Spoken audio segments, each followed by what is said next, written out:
गुरुर्ब्रह्मा गुरुर्विष्णु गुरुर्देवो महेश्वरा गुरुः परब्रह्मं तस्मै श्रीगुरवे नमः. ഓം ശ്രീ ഗുരവേ നമ. ഓം ശ്രീ ഗുരുഭ്യോ നമ. 2025 ജൂലൈ 27 മുതൽ ഓഗസ്റ്റ് 2 വരെ, അതായത് മലയാള വർഷം 1200 ആണ്ട്, കർക്കിടകം 11 മുതൽ 17 വരെയുള്ള വാരഫലമാണ് പറയാൻ പോകുന്നത്. ആദ്യമായി മേടക്കൂറിൻ്റെ ഫലങ്ങളാണ്. അശ്വതി, ഭരണി, കാർത്തികയുടെ ആദ്യപാദം എന്നീ നക്ഷത്രങ്ങളാണ് മേടക്കൂറിലുള്ളത്. ഇവർക്ക് സഹോദരസ്ഥാനത്ത് വ്യാഴവും ശുക്രനും, പുത്രസ്ഥാനത്തും ശത്രുസ്ഥാനത്തുമായി കുജൻ, സുഖസ്ഥാനത്ത് രവിയും ബുധനും, വ്യയസ്ഥാനത്ത് ശനി എന്നിവർ സഞ്ചരിക്കുന്ന സമയമാണ്. കാര്യതടസ്സവും മനോവിഷമവും ഉണ്ടാകും. ദുഃഖം, ശത്രുനാശം, ശയനസുഖം, ആപത്ത് എന്നിവ പ്രതീക്ഷിക്കാം. രോഗങ്ങൾക്ക് ശമനമുണ്ടാകും. എല്ലാ കാര്യത്തിലും അനുകൂല ലക്ഷണങ്ങൾ കണ്ടു തുടങ്ങും. അനുഭവഗുണവും ബന്ധുസമാഗമവും ഉണ്ടാകും. പിതൃസ്വത്ത് കിട്ടാൻ സാധ്യതയുണ്ട്. ഐശ്വര്യവും വസ്ത്രാഭരണ ലാഭവും ഉണ്ടാകും. ഭാര്യാപുത്രാദികൾക്ക് രോഗത്തിനും അതുവഴി മനപ്രയാസത്തിനും സാധ്യത കാണുന്നു. ദോഷപരിഹാരാർത്ഥം ശിവപ്രീതി, ശാസ്താപ്രീതി, മഹാവിഷ്ണുപ്രീതി എന്നിവ വരുത്തുക. അടുത്തത് ഇടവക്കൂറിൻ്റെ ഫലങ്ങളാണ്. കാർത്തിക മുക്കാൽ, രോഹിണി, മകേരത്തിൻ്റെ ആദ്യത്തെ പകുതി എന്നിവയാണ് ഇടവക്കൂറിലുള്ളത്. ഇവർക്ക് ധനസ്ഥാനത്ത് ഗുരുവും ശുക്രനും, സഹോദരസ്ഥാനത്ത് രവിയും ബുധനും, സുഖസ്ഥാനത്തും പുത്രസ്ഥാനത്തുമായി കുജനും, ലാഭസ്ഥാനത്ത് ശനിയും സഞ്ചരിക്കുന്ന സമയമാണ്. പല വിധത്തിലുള്ള സൗഖ്യവും സ്ത്രീസംഘവും ഉണ്ടാവും. ധനപരമായി മെച്ചമായിരിക്കും. ശത്രുശല്യം കുറയും. കുടുംബസുഖമുണ്ടാകും. സഹോദരങ്ങളുമായി കലഹത്തിന് സാധ്യത. ഉചിതമല്ലാത്ത ചിന്തകളും പുത്രദുഃഖവും ഉണ്ടാകും. ഭയം, സഞ്ചാര തടസ്സം, രോഗശമനം, സുഖം എന്നിവ പ്രതീക്ഷിക്കാം. ഗ്രഹവാഹനാദി സൗഖ്യവും സന്തോഷവും ഉണ്ടാകും. ദോഷപരിഹാരാർത്ഥം ശ്രീകൃഷ്ണപ്രീതി, ഭദ്രകാളിപ്രീതി എന്നിവ വരുത്തുക. അടുത്തത് മിഥുനക്കൂറിൻ്റെ ഫലങ്ങളാണ്. മകേരം അവസാനത്തെ പകുതി, തിരുവാതിര, പുണർദം മുക്കാൽ എന്നീ നക്ഷത്രങ്ങളാണ് മിഥുനക്കൂറിലുള്ളത്. ഇവർക്ക് ജന്മത്തിൽ ഗുരുവും ശുക്രനും, ധനസ്ഥാനത്ത് രവിയും ബുധനും, സഹോദരസ്ഥാനത്തും സുഖസ്ഥാനത്തുമായി കുജനും, കർമ്മസ്ഥാനത്ത് ശനിയും സഞ്ചരിക്കുന്ന സമയമാണ്. മനപ്രയാസമുണ്ടാകും. വഞ്ചനയ്ക്ക് പാത്രമാകാതിരിക്കാൻ പ്രത്യേകം ശ്രദ്ധിക്കുക.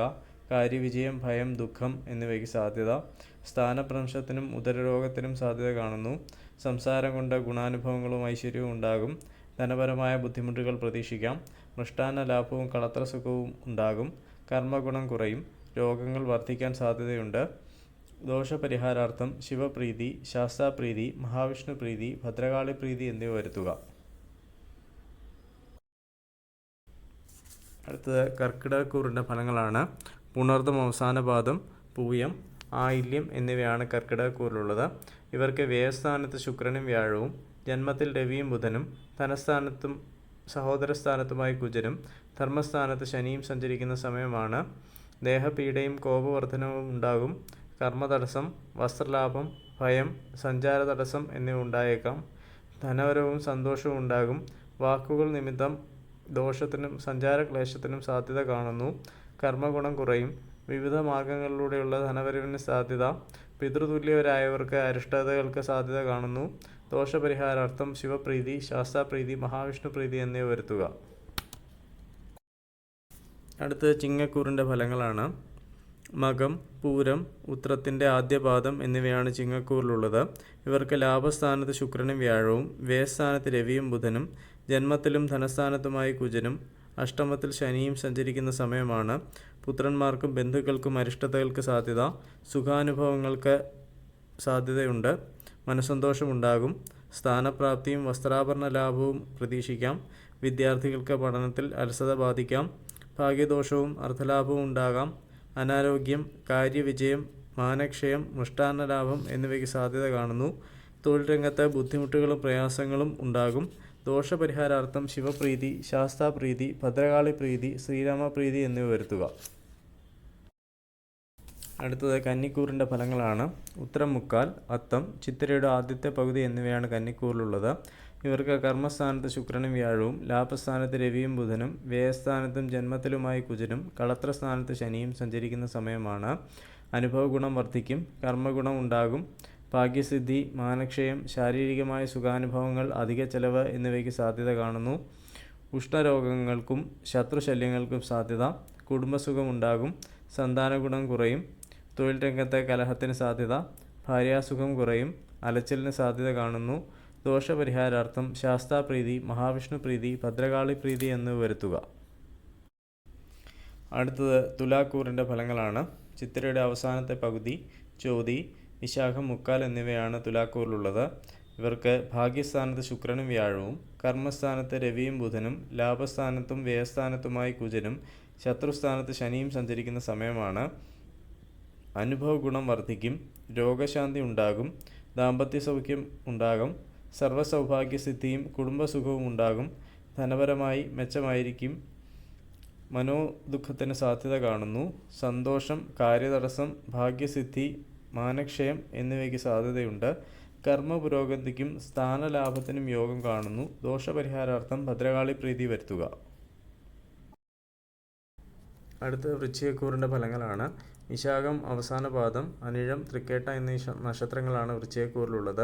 ഇവർക്ക് അഷ്ടമത്തിൽ ശുക്രനും വ്യാഴവും, ഭാഗ്യസ്ഥാനത്ത് രവിയും ബുധനും, കർമ്മസ്ഥാനത്തും ലാഭസ്ഥാനത്തുമായി കുജനും, പുത്രസ്ഥാനത്ത് ശനിയും സഞ്ചരിക്കുന്ന സമയമാണ്. വിരഹത്തിനും സ്വഭാവഹത്യയ്ക്ക് ഇരയാകുവാനും സാധ്യത കാണുന്നു. ഭാഗ്യസിദ്ധി, സർക്കാർ ഗുണാനുഭവങ്ങൾ, സന്തോഷം, അമിത ചെലവ് എന്നിവ ഉണ്ടായേക്കാം. വാതരോഗങ്ങൾക്ക് സാധ്യത. സന്താനഗുണം കുറയും. ദുഃഖങ്ങളും യാത്രാക്ലേശവും ഉണ്ടാകാൻ സാധ്യതയുണ്ട്. ആഡംബര വസ്തുക്കൾക്ക് വേണ്ടി പണം ചെലവഴിക്കും. ഉദരരോഗങ്ങൾ ഉണ്ടായേക്കാം. ചിന്തിക്കാതെ പ്രവർത്തിക്കുക വഴി നഷ്ടങ്ങൾക്ക് സാധ്യത കാണുന്നു. ദോഷപരിഹാരാർത്ഥം ശിവപ്രീതി, ശാസ്താപ്രീതി, മഹാവിഷ്ണുപ്രീതി എന്നിവ വരുത്തുക. അടുത്തതായി ധനുക്കൂറിൻ്റെ ഫലങ്ങളാണ്. മൂലം, പൂരാടം, ഉത്രാടം, ആദ്യപാദം എന്നിവയാണ് ധനുക്കൂറിലുള്ളത്. ഇവർക്ക് കളത്രഭാവത്തിൽ ശുക്രനും വ്യാഴവും, അഷ്ടമത്തിൽ രവിയും ബുധനും, ഭാഗ്യസ്ഥാനത്തും കർമ്മസ്ഥാനത്തുമായി കുജനും, സുഖസ്ഥാനത്ത് ശനിയും സഞ്ചരിക്കുന്ന സമയമാണ്. സുഖാനുഭവഹാനിയും കലഹപ്രിയത്വവും ഉണ്ടാകും. സ്ത്രീകൾ നിമിത്തം ഉപദ്രവങ്ങൾക്ക് സാധ്യത. ദാമ്പത്യ സൗഖ്യവും ധനലാഭവും ഉണ്ടാകും. കാര്യവിജയം, സന്താനലാഭം എന്നിവ പ്രതീക്ഷിക്കാം. കർമ്മഗുണം കുറയും. അനാരോഗ്യം, അഭീഷ്ടസിദ്ധി, സന്തോഷം, കാര്യതടസ്സം എന്നിവയ്ക്കുള്ള സാധ്യത കാണുന്നു. സർക്കാർ സംബന്ധമായ ദോഷാനുഭവങ്ങൾക്ക് സാധ്യത. ദോഷപരിഹാരാർത്ഥം ഗണപതി പ്രീതി, ശിവപ്രീതി, ഭദ്രകാളി പ്രീതി, ശാസ്താപ്രീതി എന്നിവ വരുത്തുക. അടുത്തത് മകരക്കൂറിൻ്റെ ഫലങ്ങളാണ്.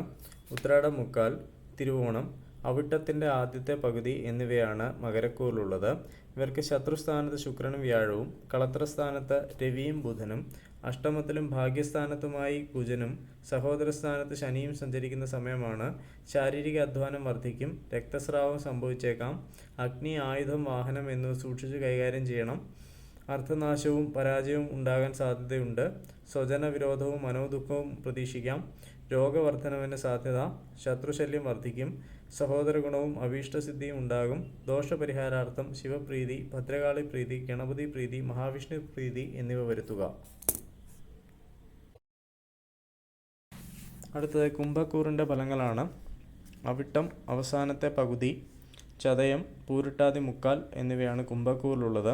ഇവർക്ക് പുത്രസ്ഥാനത്ത് ശുക്രനും വ്യാഴവും, ശത്രുസ്ഥാനത്ത് രവിയും ബുധനും, സപ്തമത്തിലും അഷ്ടമത്തിലുമായി കുജനും, ധനസ്ഥാനത്ത് ശനിയും സഞ്ചരിക്കുന്ന സമയമാണ്. നയനരോഗങ്ങൾക്ക് സാധ്യത. സംസാരത്തിൽ വളരെയധികം ശ്രദ്ധിക്കുക. സന്താനലാഭവും ധനസമൃദ്ധിയും ഉണ്ടാകും. ഗൃഹനിർമ്മാണത്തിന് ആഗ്രഹിക്കുന്നവർക്ക് അനുകൂലമായ കാലമാണ്. കാര്യവിജയവും അനുഭവഗുണവും ഉണ്ടാകും. കാര്യതടസ്സത്തിനും വ്രണാദി രോഗങ്ങൾക്കും സാധ്യത. സുഖം, അപകടം, ഭയം, തൊഴിൽ പുരോഗതി എന്നിവയ്ക്ക് സാധ്യത കാണുന്നു. ശത്രുനാശവും ആഗ്രഹസാഫല്യവും ഉണ്ടാകും. ദോഷപരിഹാരാർത്ഥം ശാസ്താപ്രീതി, ഭദ്രകാളി പ്രീതി എന്നിവ വരുത്തുക. അടുത്തത് മീനക്കൂറിൻ്റെ ഫലങ്ങളാണ്.